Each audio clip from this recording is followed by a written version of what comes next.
Hi, I'm Toby. I don't know about you, but I'm struggling to find life positive at the moment due to everything that's going on, but I'm going to have a jolly good go. So I've got a friend of mine to choose a Doctor Who story and to nominate their favourite things about it, one per episode and one bonus thing. And I'm going to watch along to try and mine it for those positives and see what my friend has chosen. You going to join me?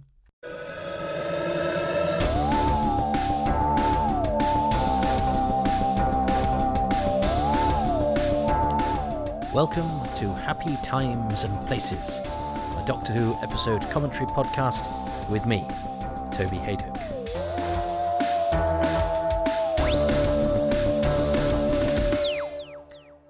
So, our latest guest has told me which story we'll be watching, and now they're going to tell you. Hi Toby, my name is John Cooper and I'm a comedian and illustrator. The story I've chosen is Time Flight because I think it's amazing and imaginative and has my favourite Doctor Who in it and the supersonic aeroplane Concorde, and I remember telling you it was my favourite story and you telling me it was rubbish.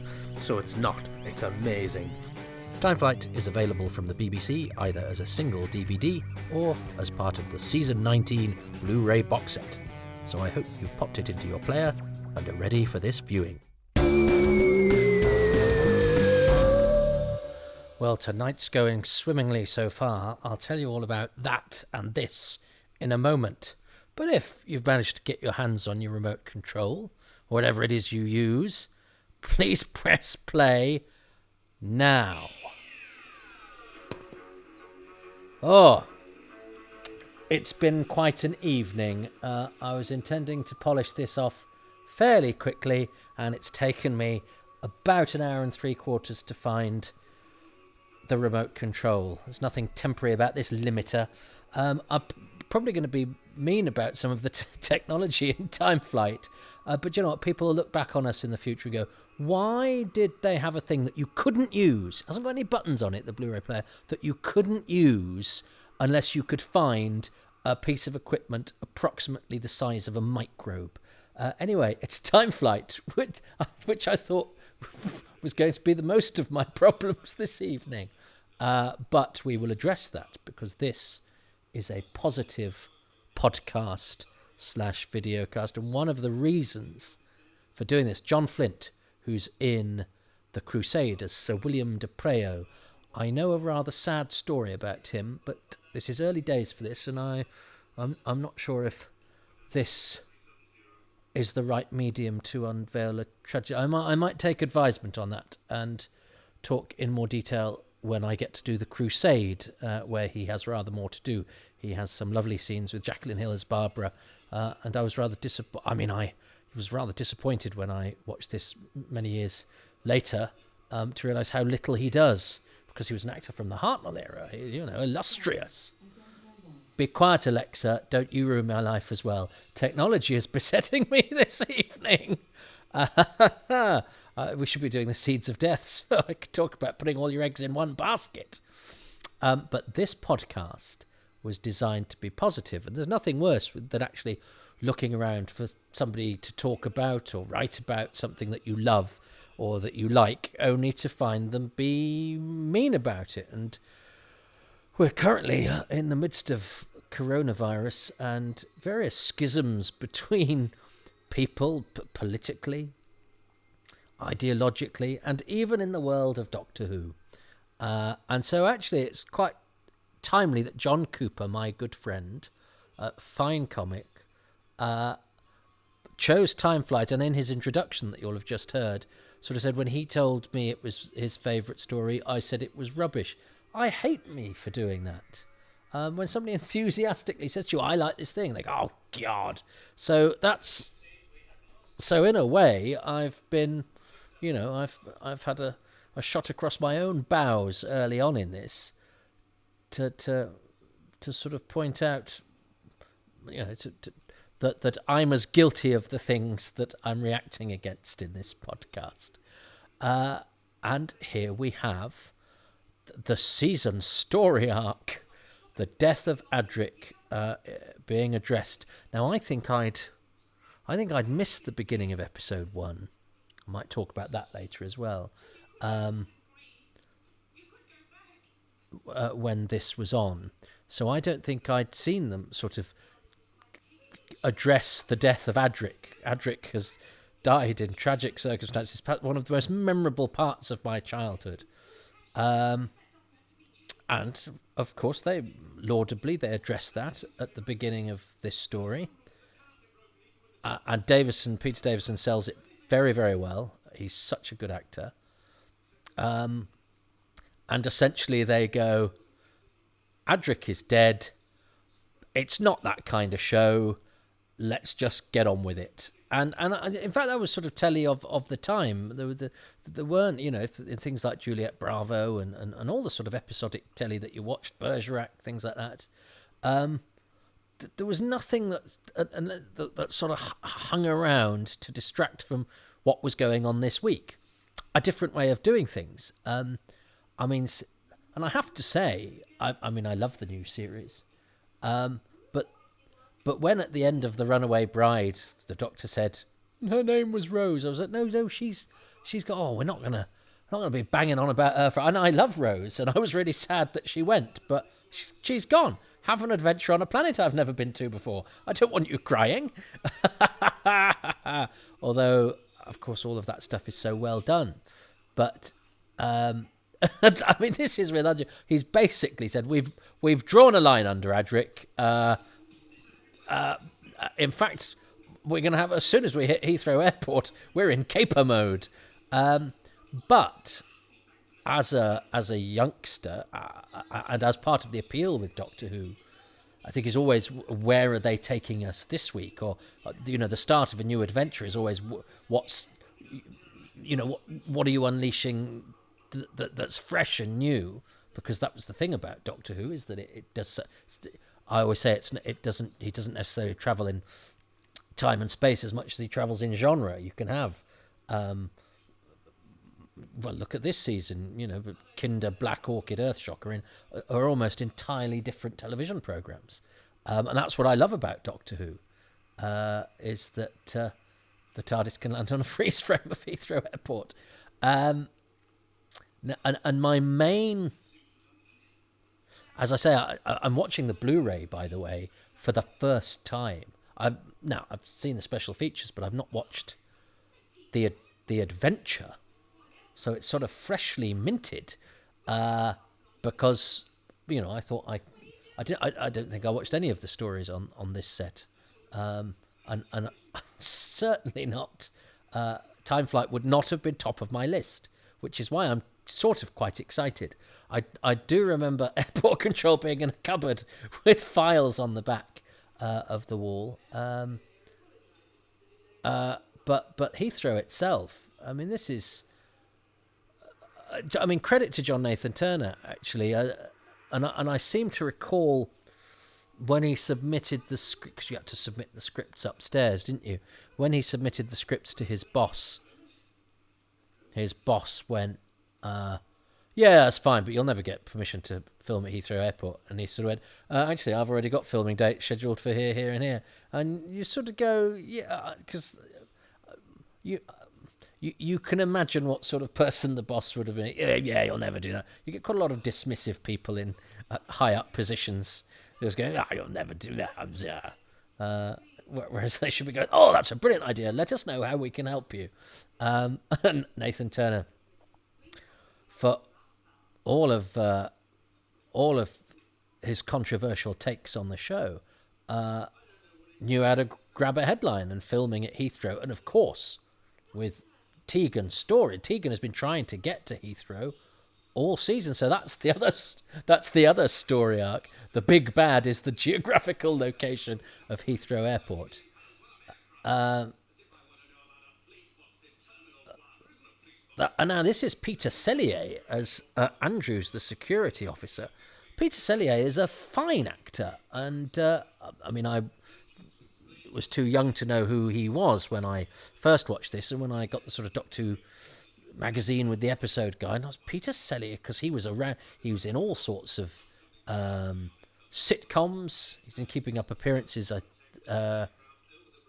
and Yes Minister, as I think quite often. I think he's a semi-regular in Yes Minister, or certainly appears in it more than once. But he's sort of Mr. Vicar / civil servant in sitcom, and has had a fine stage career and is still going. Good for him. I think he must be one of the Doctor Who's nonagerians. I'm guessing he must be 90. And I remember being quite shocked to go, Andrews? Well, I don't even know who that is in Time Flight, and it's a one episode part. He must have just been a bit, just not had all that much going on. Now, I loved all of this as a kid. Sir John Sudbury. Now, I assumed that must be some continuity reference. No, it's just thrown in. He's one of those. But Brigadier Lethbridge. That was enough to make my week. The mention of somebody from the past. It's a very Doctor Who fan thing that instead of enjoying the present, you worry about the future, and you love to be in touch with the past. I'm not speaking for every Doctor Who fan. I am speaking for myself, certainly in my younger years. So, in a sense, you can understand John Nathan Turner doing what he did, which was so often invoke the past, because it went down so well when he did, and I was one of those people. I mean, not a vocal one. I was out in the countryside in the middle of nowhere. Doctor Who was very much a solo pleasure, quiet at the back. But the past, and we mock the past so much now, and I don't think we're any better for it. The past, to me, was hallowed ground where they did things better and properly. I don't know when it happened, when we decided to look at, say, old telly and mock it, which is, again, this is hopefully an antidote to. And again, I've had a reminder of why, yes, some of the technology may be slightly limited on this, but ours isn't all it's cracked up to be. I was so furious. And of course, the more I looked, the more furious I got. I feel like I started looking when I was in Jurassic England. But this is a very different story from the one you have in your mind's eye, because this episode is a mystery of a missing Concorde. We haven't got to the bits that everybody sort of talks about. Peter Davis himself did an interview when he talked about this. Oh, look at that gorgeous shot of the Concorde in the snow. That is so beautiful. I mean, that is $1 million. As I say, Peter Davison talked about that set. He did an interview on a documentary called The Doctors, and said, it looked a bit crap. And I know John Nathan Turner wasn't over the moon about that. He wasn't saying Doctor Who is crap. He was saying the set of Jurassic England looks crap. I love the TARDIS on the forklift truck on its side. The TARDIS is brilliant, isn't it? Because it sort of fits in anywhere, whilst looking kind of incongruous anywhere, which is exactly what you want. It's sort of comfortable. It's a comfortable shape and a comfortable colour, but it is slightly old-fashioned and ramshackle, but therefore fits quite quaintly into anywhere. I love the TARDIS on the forklift truck in the snow. What a great image. See, this is looking... In fact, I mean, the studio stuff is quite studio-y, but that's okay. That looks not unlike any drama that would have been on at the time. And this film stuff looks absolutely gorgeous. The Concorde looks great. The snow, there's some fantastic publicity photos. I remember there was a Doctor Who magazine I had very few, which had... Did it have Tegan or did it have all of them on there? Can't even remember, but a great shot of them with the Concorde. Richard Easton as Captain Stapley. Now, the last time I watched this, actually, was for a book I wrote with Rob Shearman called Running Through Corridors. And the third volume hasn't been published yet. It is all done in various forms. But I think the thing we both came out of loving with when we watched this was Richard Easton, who gives such a game performance.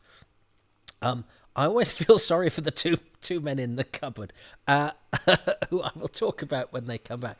Great shot of Concorde. I'm really loving the airport setting. I think it. Well, obviously the Faceless Ones has an airport, but that feels special because of that. Just the thing of going, oh, let's set it in a place. Let's just mix things up a bit. Give us an interesting setting. Although I mean, I'm no expert, but I don't think that's what airport control looks like. I think it's the filing cabinet in the background, and a man in a brown jumper. I don't know. It just looks like he's lounging around on a Sunday looking for a book to read. And the confusing thing for me as a youngster who wanted to know things was that those two men in the cupboard, one, the man with the moustache, who's Brian McDermott, very interesting and eccentric actor, who I will talk about later, and Peter Dalson, who I haven't seen in anything else, I don't think. He's done bits and bobs, but none that I stick in mind to me. These two, neither of their characters are referred to by name on screen, so I didn't know which one was which for ages and ages and ages until I found out a bit more about Brian McDermott, who was one of the earliest people to, or certainly an early advocate and stander for the referendum party, as was, that sort of became UKIP. And he did, I think, one-man shows about Saddam Hussein and Adolf Hitler. He was a bit of a character, a bit of an eccentric, and yes, a man who wanted an independent Britain and would do agitprop sort of theatre and one-man shows in order to make that point, and ran a theatre company and was a bit of a character. He does lots of what I call clench fist official acting in this, where you show that you're a little bit testy by every time you walk, you've got your hand by your side doing that. It's a particular character actor trait in sort of dramas involving boardrooms or testy officials. He's actually not unlike, although not I would contend not an actor in quite the same league as Colin Gordon as the commandant in The Faceless Ones, who is also a testy mustachioed official. But Colin Gordon, well, we will wait till we get to The Faceless Ones, which has yet to be claimed. Keith Drinkle here as Roger Scobie was in a lot at the time, cropped up in all sorts of things, still around. He's in a spin-off video. Is it video? Do you call them videos nowadays? He's in a spin-off called Zygon, and you see rather a lot of him, I have to say. The sort of thing I associate with Doctor Who. But there is something glorious about the fact that there's a slightly saucy, but it's not saucy. It's just got nudity in it to sort of go, we're grown up. We may be from the Doctor Who show, but look, here's a winkle. And it's Drinkle's winkle. Oh dear. This still looks great. The episode has, interesting because it's sort of down as a duff production. Crap, as Peter Davison said. It looks great so far. And the film stuff is really nicely shot. I adored that shot of the Concorde. And you know, there's just something about real metal and rust and snow, that sort of things that you don't get in a studio. So they just really help, and they're unusual, you know, because we are so used to stuff being largely in the studio with Doctor Who. Oh yes, of course, this is where it suddenly all goes right. So you're suddenly in the studio, and they're suddenly CSO. I mean, I have to say, I don't think that's transmittable today. I don't think you could. I mean, we've gone from really nice, convincing film, and we're supposed to be in the same place. I know it's an illusion, and we're waiting for a special effect to transport us to Paleolithic times or whenever they are. But in terms of the continuity of the visual image, that cut of that beautiful film shot of Nyssa to that videotape shot of the corpses to this fringy CSO abomination is that would not pass technical standards now. And it's really odd because the wipe doesn't have them in the same standing positions. Though I was expecting the sort of wipe. I knew it became Jurassic England. I was expecting them to be standing in the same place, which would necessitate the CSO we saw before. They could have done all that previous bit on film, and then cut to videotape after the flash. It would have been a much better cut now. But I am supposed to be accentuating the positive, and it's a very neat idea, and you can never criticise Doctor Who for its ambition. You can't, because what separated Doctor Who from all the other television shows for me at the time was that it did things no other television show did. And Doctor Who should always try to do things that no other television show should do. And sometimes that means not quite pulling it off. But in a world where, like that BBC man said, oh, you'll never get Concorde. Well, he did. So actually it was worth a try, wasn't it? So they didn't pull that off. But nobody didn't have a go. And sometimes people have a go and they get it wrong. I mean, as a child, this totally convinced me. I was rather sad for the actor Leon Tai for being bottom of the credits when he was playing the villain. I didn't get that yet because I read the credits. And that building's great. The perspective works there, actually. It's such a big ask to do. That's a decent shot, actually. That little effect shot. I'd forgotten about that.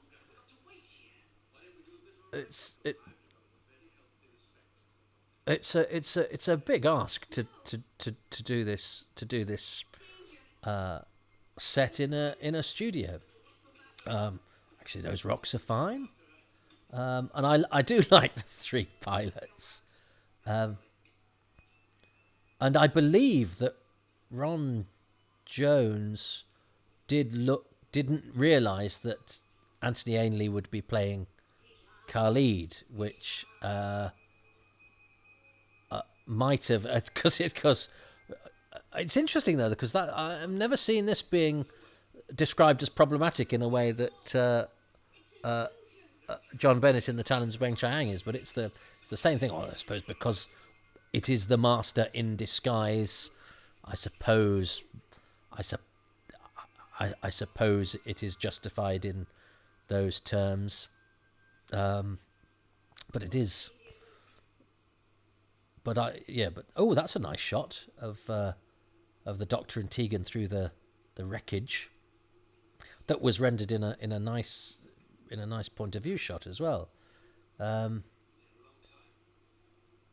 Credit to Peter Davison. He's always on the ball.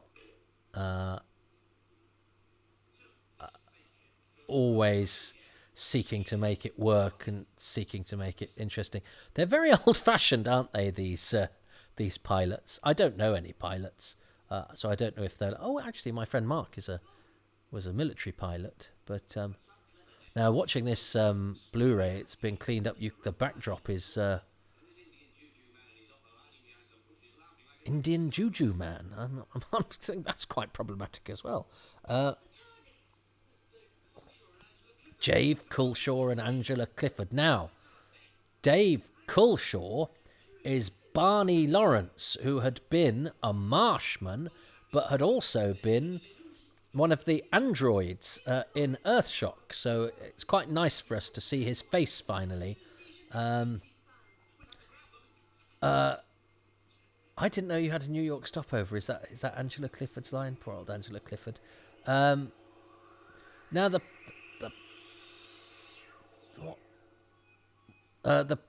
was the plasmatons.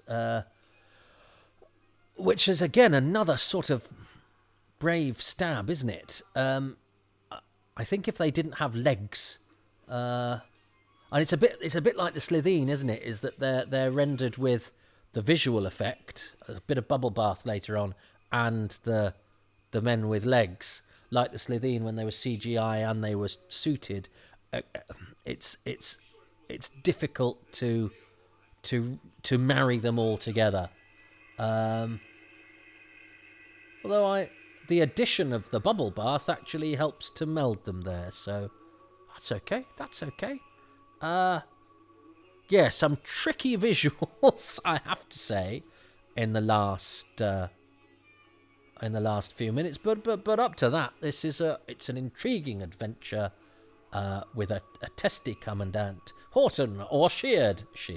And John Flint gets credited above Peter Sellier. Goodness. Right, Leon Tai right at the bottom. Yeah, that was that was quite jolly. It's quite a jolly romp so far, but gosh, the budget's a hard one to wrangle.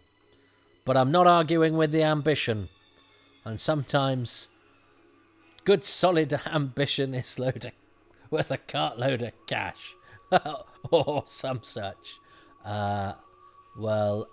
So I have to... I've got to press pause, which I will do now, because I think I'm on Play All on my Blu-ray box set. So, I've got to choose my favourite thing of that. Well, I think it's the film work. I think it's the shot of Concorde on film, that beautiful shot of Concorde. But if I'll take in the whole snow, the TARDIS on the forklift truck. So, the film work on the landing place, whatever it's called, at Heathrow Airport, I thought was glorious. What has lovely John Cooper chosen? Now he's on music, and I've lined him up. I don't know what he's going to say. It's all a mystery to me. My favourite thing about episode 1 is the plasmatons, because I remember that back in the day, anything that was an amorphous blobby thing would scare me, like the things in the Three Doctors as well. So the plasmatons from episode 1. That's interesting. The plasmaton. Okay. Well, isn't that because, of course, John is going back to his childhood. I hadn't actually remembered the plasmatons from when I was a kid. I'd not remembered the monsters. I'd remembered Professor Hater, and I'd remembered the Xeraphim. But the plasmatons I'd totally forgotten. So obviously John's hooked in there because they're a memory from his youth. Note to self: somebody watched the Three Doctors as a kid might choose the Gel Guards if John's anything to go by there. Okay, so I chose the Concorde. John chose the plasmatons, so I didn't guess what he guessed. Let's see if I can guess what he does in future episodes. But that is for another edition. So I'm just going to go and line up the next bit. Sorry, I was going to say I'm just going to go and smash up my Blu-ray player because of this thing, which means I'm now about 2 hours behind schedule. But I could be in Jurassic England. I could be in a BBC studio in the early 1980s having to make Jurassic England on a shoestring budget. So actually, I'm very lucky. Thank you very much for joining me. Join me for episode 2 of Time Flight. Until next time, goodbye. I think you'll find. Now, not so much as a correction, but actually picking myself up on something I neglected. Perhaps I'm correcting myself. Peter Dalston, who plays the brown-jumpered man in the very small radar office, is an Australian actor, and I knew something about him. I knew that he'd gone into law, and indeed he was called to the bar in 1996. And I have seen him in things. He was in an Australian series called Bodyline, which I saw, and he was in Sons and Daughters. There can't be many people who've been in Doctor Who and Sons and Daughters. But yes, Peter Dawson is now a trial advocate, and he has done lots of trial work, including murders, attempted murders, manslaughters, and has represented a number of defendants facing the most serious crimes. So he's mostly a criminal defence lawyer now. So even somebody whose sole contribution to Doctor Who is to sit in a cupboard in a beige shirt and a brown jumper has a fascinating story to tell. I'm going to put him on my list of people to maybe pursue and see if I can get him to tell his story, because I'm sure he's got some memories of Doctor Who, and I'm sure he's had a very interesting life since. But I didn't want to just leave him hanging as the man in the brown jumper. I think you'll find there's more to him than that. Of course there is. Thanks to my guest, John Cooper. John is a terrific comedian who has lately prospered on stage with his alter ego, Danny Pensive, a disarming and charming love letter to geekery, a beautifully benign and gentle creation who will particularly appeal to listeners of this kind of podcast. Check him out if you can, and also John's other creative endeavours, which include illustration and cartoonery. I'll leave the final words to him and wish you all the very best until next time we meet on, or behind the sofa, for another episode of Time and Space's best ever TV show. You can see me on stage as Danny Pensive, and I have a comic out at the minute called Distance, which is all about the crazy things and dark things that have been happening in the world since March. It's a strip that I've started. It's going on Kickstarter. You can find out more about it at johncooper.org.uk. Happy times and places. Bye bye.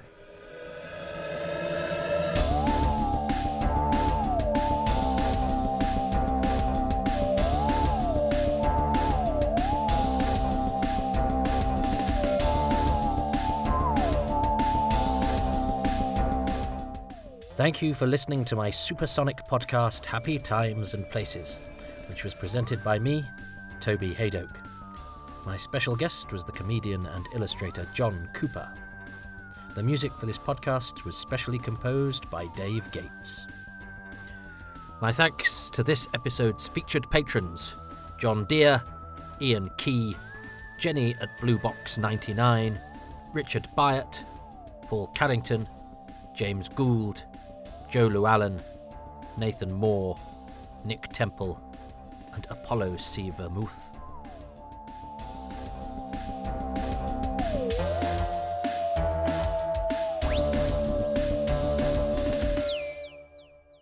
And thanks, of course, to everyone who is supporting me via patreon.com/Toby Hadoke, where you can get early access and bonus episodes, plus various other goodies.